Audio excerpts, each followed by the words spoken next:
In one of the demos in the CINDERELA project, Nigrad builds a small facility.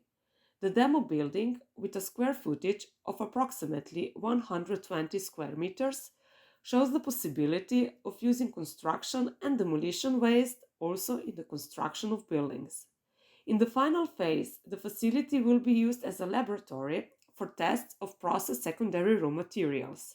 It will also be used as a presentation facility for presenting good practices and examples of implementing different ideas of the circular economy.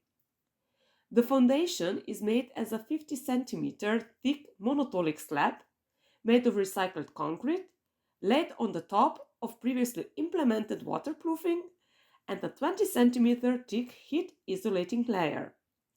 The above ground part of the building is designed as a prefabricated building made of prefabricated blocks from recycled waste materials.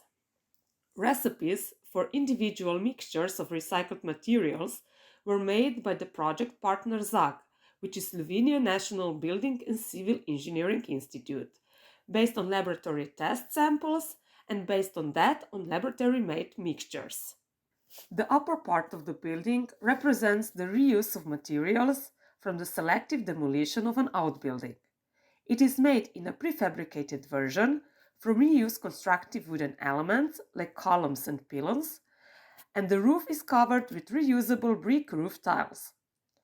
Part of the facade is made from discarded window frames, and part is from reused and restored wooden planks. In the same way, we will also use reused windows and doors inside the building.